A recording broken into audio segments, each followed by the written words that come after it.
अपने गुरु महादेव के चरणों में प्रणाम करता हूँ। इस कालखंड के प्रथम शिव शिष्य भैया साहब श्री हरिंद्रानंद जी के चरणों में प्रणाम करता हूँ। शक्ति स्वरूपा माँ दीदी नीलम आनंद के चरणों में प्रणाम करते हुए आप सभी गुरु भाई बहनों को मैं प्रणाम करता हूँ। और आज की जो चर्चा है बहुत ही सुंदर और बहुत ही प्यारा विषय है।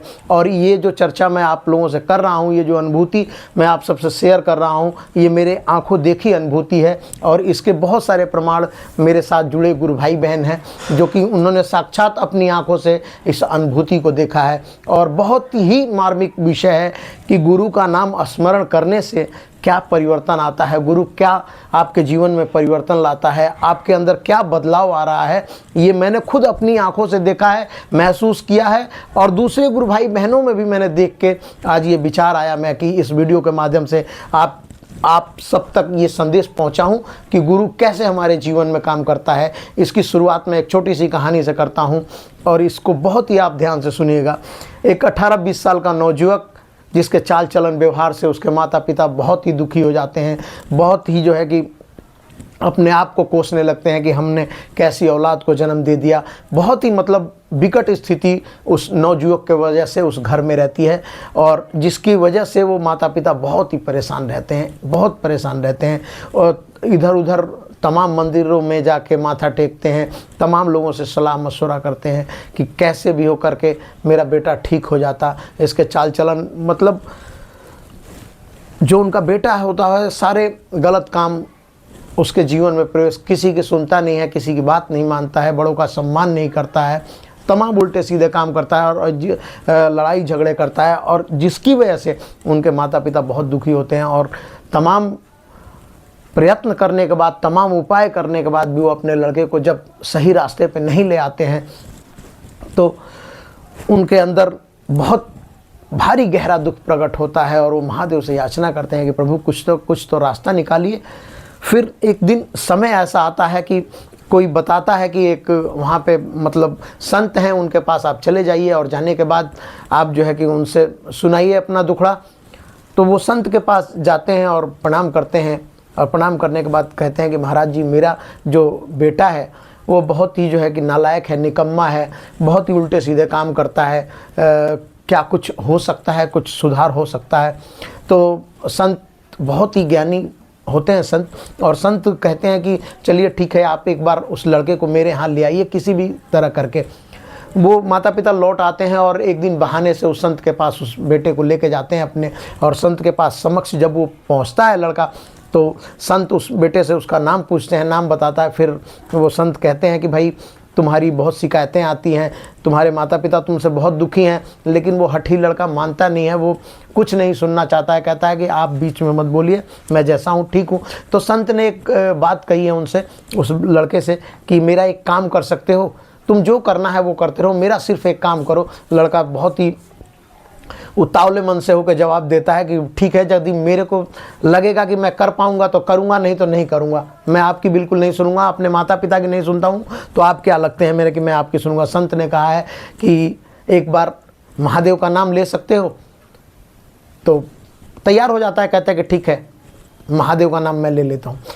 महादेव का एक बार नाम ले लेता है। फिर संत कहते हैं ठीक है, तुम जाओ। वो लड़का अपने माता पिता के साथ लौट आता है, घर आ जाता है। हफ्ता 10 दिन, 15 दिन, 20 दिन, महीना दिन गुजरता है, लेकिन उसके चाल चलन में कोई परिवर्तन नहीं रहता, वो जैसे का तैसा है वैसा ही है।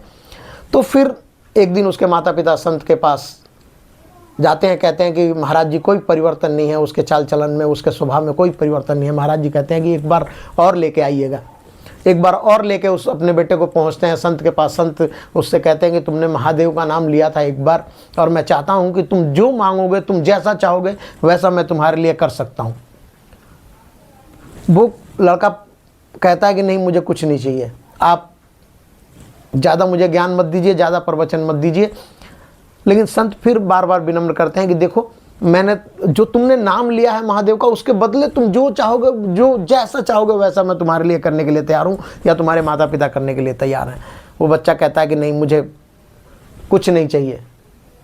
तो फिर संत उससे चलते चलते कहते हैं कि चलो तुम एक काम करना कि आज के बाद कोई इस नाम के बदले तुम्हें कुछ भी दे तो तुम लेना मत। वो कहता है कि ठीक है, मुझे कुछ नहीं चाहिए किसी चीज़ से।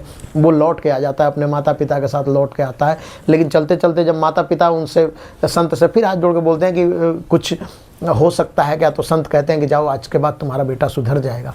और एक बहुत बड़ा चमत्कार होता है। सिर्फ एक बार उस लड़के ने महादेव का नाम लिया होता है, लेकिन जब वो लौट के आता है तो उसके मन में जिज्ञासाएं जन्मने लगती हैं कि मैंने सिर्फ एक बार महादेव का नाम लिया था, वो संत मुझे सब कुछ देने के लिए तैयार थे, कह रहे थे कि जो तुम चाहोगे वो तुम्हें मिल सकता है। आखिर ऐसी क्या पावर है महादेव के नाम में। और उसका मन महादेव के नाम को पकड़ लेता है और महादेव का नाम वो रटने लगता है। और धीरे धीरे परिस्थिति ऐसी आती है कि वो लड़का बहुत ही जो है कि सरल रास्ते पे माता पिता के आदेशानुसार काम करने लगता है। सब कुछ जीवन में सही होता है, उसका माता पिता भी खुश रहते हैं सिर्फ एक बार महादेव के नाम करने से। और इसका जीता जागता प्रमाण, ये कथा मैंने इसलिए सुनाई कि मेरे साथ एक गुरु भाई रहते हैं, बहुत ही करीबी हैं गुरु भाई, और करीब 20 सालों से उनके भी चाल चलन में बहुत ही उदंडता थी। तमाम जो है कि गलत आदतें थी, तमाम तरह के गलत लोगों के साथ संगत थी। लेकिन उनकी माता जी ने ज़बरदस्ती, उनके यहाँ गुरु चर्चा होती थी तो ज़बरदस्ती उनको जो है कि कहा गया कि तुम जो है कि महादेव को गुरु बना लो। लेकिन वो बहुत ही बिगड़े हुए इंसान थे।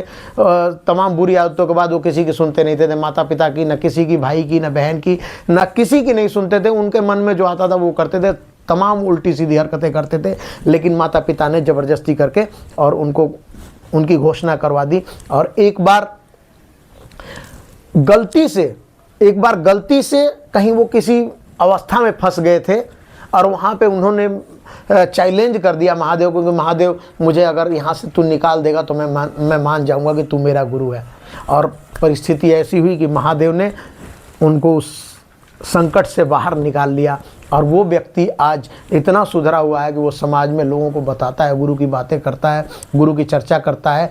और आज समाज उनको बहुत इज्जत के साथ उनका नाम लेता है और समाज के लिए एक आईना है, वो लोगों को अच्छी अच्छी बातें बताते हैं। तो मेरा चूँकि कहने का मतलब ये है कि अगर गलती से भी किसी ने महादेव का नाम लिया तो उसका बेड़ा पार हो जाएगा। इस बात का प्रमाण मैंने अपनी आंखों से देखा हुआ है। और इसी विषय पे मैंने आप सबका संकल्प और मौजूद हो ये सोच के मैंने इस वीडियो को बनाया है। इस सुनने के बाद आप लोग हमेशा धैर्यता के साथ अपने गुरु महादेव का नाम लेते रहिए।